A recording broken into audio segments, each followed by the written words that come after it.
Welcome to This Podcast is Making Me Thirsty, the number one destination for Seinfeld fans. This is Two Up and Two Down. Here's our producer, Chris, to start us off. Welcome back to another episode of Two Up and Two Down. Today we have the season 6 episode, The Switch. And today we'll start off with Tony. What do you got for your first up? Yeah, The Switch, season 6. It feels more like a 7 or 8 to me, I tell you. Every time I think about The Switch, I'm like, is that really season 6? It just feels... It feels 7, 8-ish, and we'll get to that in a second. But ups were tough to come by in the Switch for me. I'm going to go with, though, I do love, I do laugh, and I do love the Babs and Newman meeting on the street corner, getting into trouble, old timey kind of feel, and then obviously making out on the couch. I kind of like that. Newman and Babs kind of have a little connection there. So that's my thumbs up. The Newman Babs scenes, just kind of meeting and the way they chit chat a little bit with the cigarette. It's got a good vibe. It kind of fits with the episode. We'll get to the overhead shots and things like that. But the Babs and Newman is my thumbs up. Yeah, absolutely. Those are two great guest stars in this episode. So Chris, over to you. What's your first up? Agreed. This is, and for the record, this was the most watched episode ever up until this point. 36.6 million people watched this Bruce Kirschbaum and Sam Cass written show. So yeah, that's a good up. Babs's presence overall, I think, was a good up. She was a good addition. But I'm going to go with the obvious one here. I think it's the conversation, the whole montage, the whole Switch conversation that Jerry and George have. I can't do it without you. The whole music, the napkin, the passing of the check.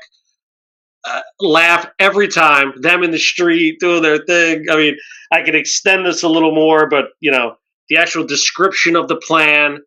Where they show the girls on the phone. I mean, wonderfully done, and it took up a big chunk of the show. So I mean, it really was a big highlight. So that. The whole Menage discussion is my first one up. Absolutely. Great conversation there. I love that one too. So Tony, back to you. What's your second up here? Yeah, I do like the montage.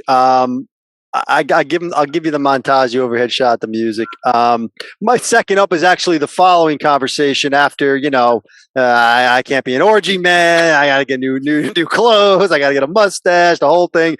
George with the line, you ever get down on my knees and thank God you have access to me and my dementia. I mean, that's always a classic. I can't deny that. The back and forth there where George is so excited and Jerry's just like, I can't do it. And George just can't believe it. So yeah, that's also an up. I give that an up. The old Menage conversation between Jerry not being able to be an orgy guy. That's my second thumbs up. Absolutely, another great scene. So Chris, we'll go over to you now. What's your second up here? Agreed. George's reaction and being so upset is just incredible stuff. I got a couple ups, but you know what?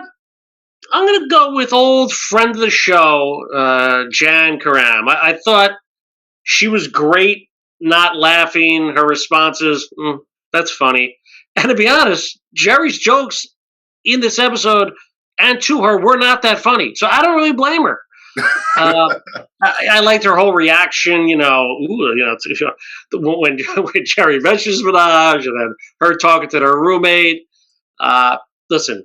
She's a great stand-up comedian, class acts. I'm a little biased, friend of the show, but Jerry's girlfriend, Sandy, I believe is the character's name. Correct me if I'm wrong on that. Is my other thumbs up. We like to salute the guest stars here, so she did a great job with her and the other roommate. So that's my second one's up. Well, yeah, Jan Karam was Sandy, and Heather Medway played Laura, the other roommate.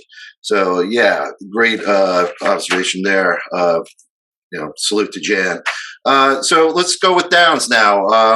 Tony, what do you got for your first down here? All right, now we get to the other part of this episode that I don't love. The Kramer name, the whole Cosmo reveal. Didn't understand it live. Still don't understand it. Chris mentioned this was the most watched show up to that point. I had not once even considered the fact that we didn't know Kramer's name, nor did I care. I didn't even know it was a plot line at any point. They kind of forced it into us as if we actually cared. You got the name. I got the name. Oh, whoever cared about the name? He's Kramer. That's who he is. That's who we always knew him as. I didn't even consider there was a first name that we didn't have or they wanted. It wasn't like a running theme in the show at any point. All of a sudden, now we're supposed to care. They go with Cosmo, okay, kind of a quirky name. George gets the name. Cat's out of the bag. Kramer can deliver that line, cat's out of the bag. I'll give you. But other than that, not a fan of the storyline. They end with it too, and Newman's surprised by Cosmo, the name. But that's my thumbs down. Is just the idea that anyone really cared what Kramer's first name was, and that we're gonna have a whole thing about it. I never liked it live. I still don't like it. That's my down. All right, great. I noted that as a down myself, so I'm glad you brought it up. Chris, over to you. What do you have for your first down? Had it as well, and full disclosure here on this show, we don't talk to each other, we don't prep. This is live reaction of ups and downs because you fans deserve it. But I agree, the release of the name, was it necessary? And you tell me Jerry never looked at his mail? Come on. But anyway, yeah, it wasn't a fit. But when George and them actually released the name on the couch and they're laughing, I get it. It feels organic there, and the whole thing at the end that was okay. But yes, was there a need for it? No. Let's see. Yeah, downs. There's a few here too. I think the whole Elaine and stealing the racket. Like, just take the damn thing already from Mrs. Landis. It's your racket. I think they beat that into the ground a little too much for my likes. So. I thought Elaine had a decent episode. The whole, she doesn't laugh, the point she was making. But it went a little too far with the Brewline racket. We get it, Ethel Kennedy, the whole thing, Mr. Pitt. But, just take the damn racket. First down. All right. Yeah, I can see that. So, Tony, back to you. What do you got for your second down here? Yeah, I wrote that one down as well. We're on the same page there. I don't like the entire Doubleday lady. I didn't like anything about her. I thought her injury over the top with the crying and everything didn't play at all. But that's not my down. I'm not taking it. I'm glad Chris brought up that point. We have no idea what each other's going to say. We just kind of go with the flow here. We don't prep on this. We have our own stuff here, and we kind of just throw it at each other. So I'm not going to go with that down, but I agree. I think, and I'm interested to hear Chris's grade, because I really think this is a kind of a bad George episode. I think George is teetering on his 7, 8, 9 George. I think that's why I don't like this episode. I think that's why it feels like an 8 season 7 episode to me. George is ho-humming a lot in this episode. A lot of screaming. Bab screwed me. Kramer, where's your mother? Going nuts at the end. Just not loving George in this one. I think he's already kind of pushing towards his yelling George that we all don't love. And I see a lot of it in this episode. Every time I watch it, it doesn't sit well with me. So that's my down. Is just not a strong George. It's a rough George. Other than that, down in Denny's conversation, I gave it up to. I mean, the montage, I'm not giving a George on that. That's just good editing. Nice little funny little scene. Skip Collector shout out, but it's not George who we love. So that's my down. All right, Chris, we'll go to you. Your second down for the switch. I can feel that. But George does have his moments. I'm paying for those meals, but I did have as a down George with the hot model.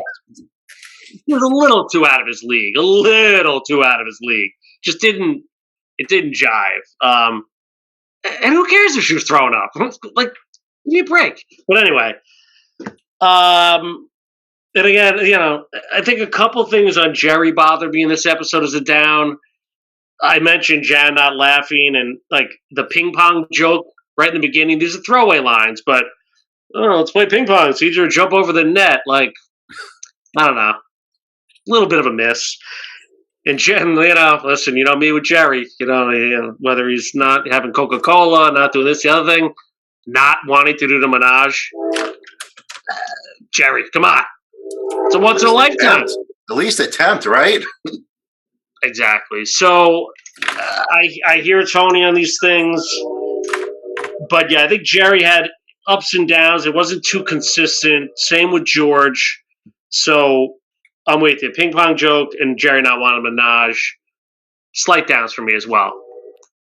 All right, now we're going to come to the final part of 2 Up, 2 Down, which is the grades. So, Tony, let's start it with you. What's your grade here? Yeah, I got 2 grades written down. I wish Chris went first. I wanted to see where he's leaning with this. I have a feeling he's going a different route than me, perhaps. When I looked over our rankings. Check out our rankings. We done them a couple of years ago. At this point, things fluctuate. We all know that. Fluctuate at $200. We all get fluctuated. I go back and forth. I got to be fair. I'm going to give it a C. I wrote down C minus. I wrote down C. I've been leaning back and forth. I think there's enough there with the 2 Menage conversations to give it just an average episode. It's right there in the middle hundreds. I don't think I can't go much higher. It's just not enough. It's not enough. The Kramer stuff didn't work. I don't even love Elaine, to be honest. I talked about the Doubleday Lady, which ties her all into it. Chris has touched on a bunch of Jerry stuff. It's not a strong George. I mean, it's a C. It's just a solid C episode. I think that's a fair grade for this. I'm not going to put it any higher than that. It's a average, not lagging behind, not showing off. C. All right, I got you. So, Chris, what do you got here for a grade? It's a tough grade, but he's convincing me a little bit. He's doing a good job of convincing. But you got to stick with your gut. And this is an episode. Again, 36 million people watch it, and I remember the promos and the hype, and they were going to do this big reveal, and I remember that disappointing me. But I think this was our one shot at Babs. We got her. She was strong. That she had a great presence. I kind of love even the banter with her, forget her and Newman, which was Tony's up. The banter with her and her son, I think, was great with the alcohol and shut up the whole thing. That elevates it. I thought Elaine was pretty strong this episode. George was the weak link. I will give you that. But I think the conversation, the Menage is just it's a moment in Seinfeld that, hey, for you guys that follow us on Twitter, we throw in the Menage gifts like probably more than anything. So, and again, you mentioned the editing is incredible. Great directing in that scene. And it was the biggest scene. And I think you got to highlight biggest scenes. Listen, I'm going on and on here. I almost dipped it, but I got to stick with my gut. C episodes, I might flip the channel. I'm not flipping the switch. Switch gets a B. Yeah, I'm leaning towards Chris on this one. But yeah, Tony, you did have some good remarks there. But I appreciate you guys giving your input here. So that wraps it up for the Switch with 2 Up and 2 Down. So again, we'll see you guys next week.